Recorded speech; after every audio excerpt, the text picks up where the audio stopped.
The car that I'm currently leaning up against is my Audi B7 A4. This is my daily driver that I've neglected for the past, I don't know, like year or so. While working on the 5-cylinder Mark II project, and as with anybody with a project car, usually your daily kind of gets lost and forgotten about.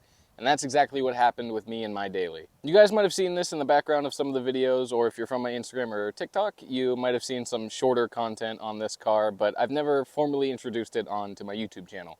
And the reason is I have no really feelings towards this car. I feel indifferent towards it. It's just kind of like a machine to get me from point A to point B, and I don't know. It just doesn't have any character to me, and it just is boring, and I don't want to work on it.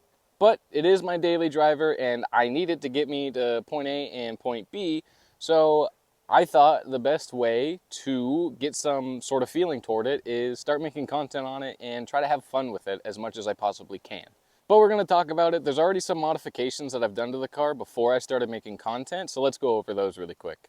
So these are the two modifications that you guys can see. We have my ECS tuning intake, and then we have our CTS Turbo 3-inch downpipe.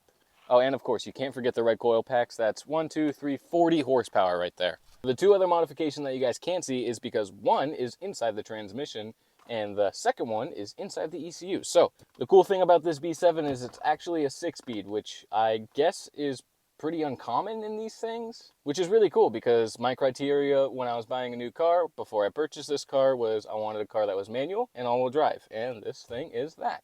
But I picked it up for a really good deal about 3 years ago. It had 130,000 original miles, and I paid $3,500 for it, so not bad. And the reason why it was so cheap was because the throwout bearing was starting to go out of it. So, as any car guy does, when you have the transmission off, you might as well replace the flywheel and the clutch. So that's exactly what we did. We have a 034 Motorsport billet single mass flywheel, because apparently the dual mass flywheels are, prone to failing and whatever. And in that kit from 034 Motorsport was a South Bend heavy duty clutch. And then the other thing you guys can't see is a 034 Motorsport Stage 1 tune.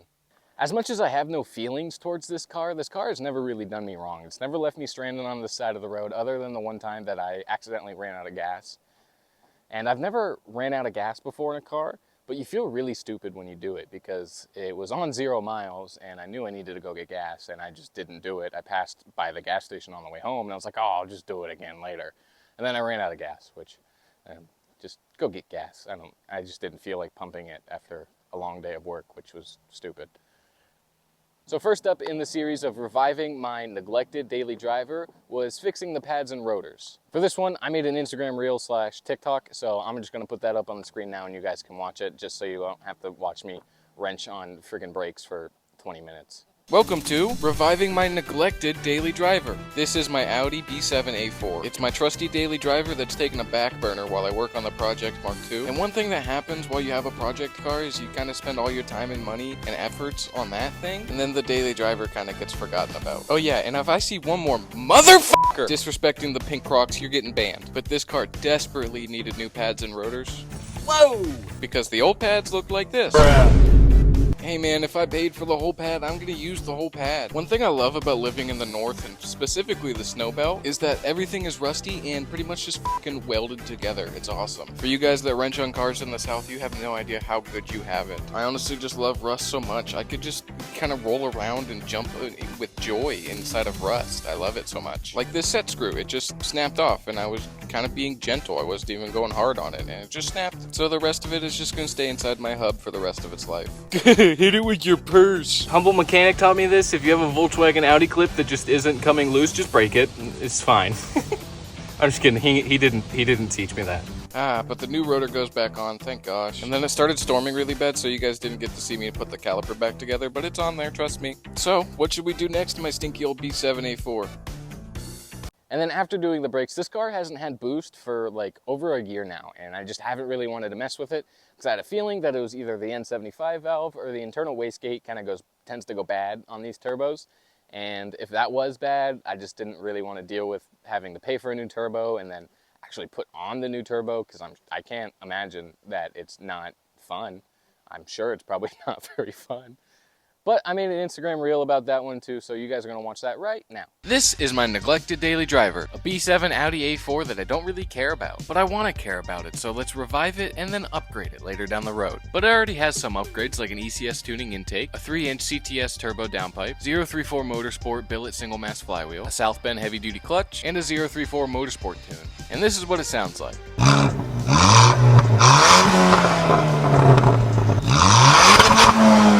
Kinda sounds like shit in my opinion, but I only like the sound of like 2 4-cylinders. Anyhow, we were having an issue where the car wasn't building any boost, so trying to diagnose it, I removed the line from the N75 valve that goes onto the wastegate, and by doing that we can determine if we have a bad wastegate or a bad N75 valve. Safety first! Alright, well let's see if we have boost again.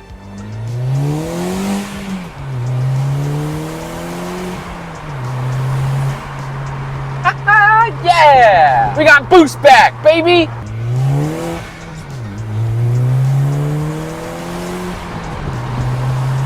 I know you're not supposed to go full throttle when you don't have that connected, but what's the worst that could happen, honestly?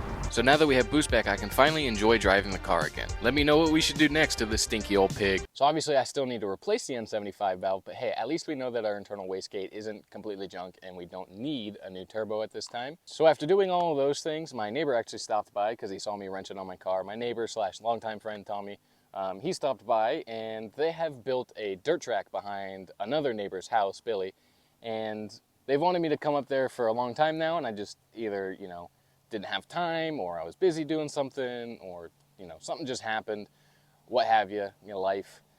And I have yet to go, but I was finally convinced. I was like, hell yeah, this sounds like fun. I want to go do it. And nobody peer pressured me into driving the B7 on the dirt track, but I don't know, that's what Audis do. They're rally cars. So I thought it'd be really funny to take my daily driver Audi A4 around a dirt track. So here's a little clip of the Audi turning into a rally car.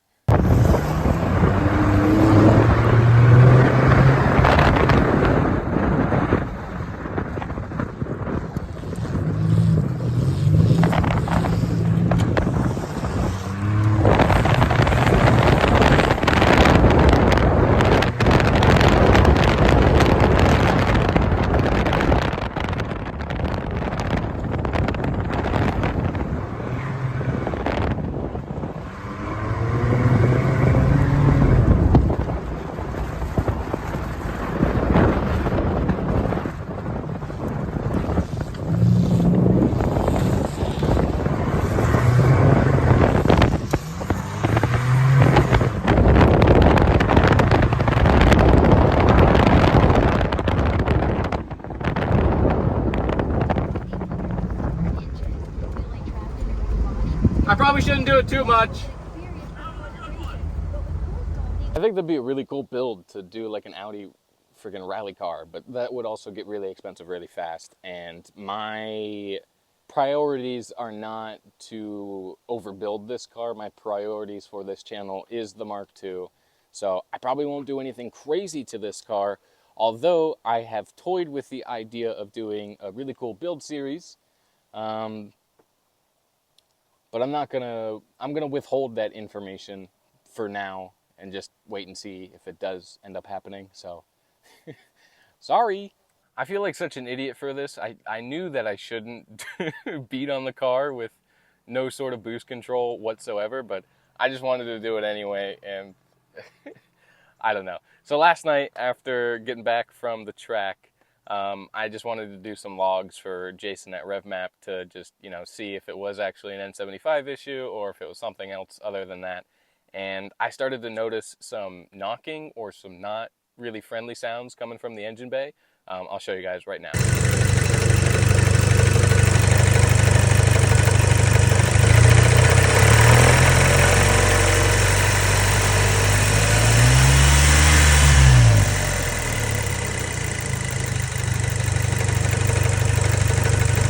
So I began to panic, and I knew that if it over boosted, there's a very likely chance that I could bend a rod or do something crazy like that. And I still did it anyway. I still freaking beat the crap out of the car because content, baby, and I just wanted to have fun, honestly. I did some logs last night, just some half throttle, very light, gentle pulls, and Jason at RevMap said that we maxed out at 20 psi while the ECU was requesting 17. So if I was at 20 psi at half throttle during a pull, imagine what I was at full throttle. So obviously I don't know how much boost that this poor little 2OT saw yesterday, but that's my bad. I knew better and I still did it anyway, but I'm still going to post the footage. So if you guys give me shit, don't, because I knew better and I still did it anyway because I'm dumb and I am trying to entertain you guys. So this is the one and only installment of the B7 revival series, because then this morning a friend told me to, hey, go check your high pressure fuel pump, the cam follower. Go check the cam follower. And I was like, oh, that's not a bad idea. I'll go check the cam follower. Cam follower was fine. I pulled off the whole high pressure fuel pump and the cam follower was fine. But, and then I started it this morning and the knock seemingly went away. I'll show you guys now.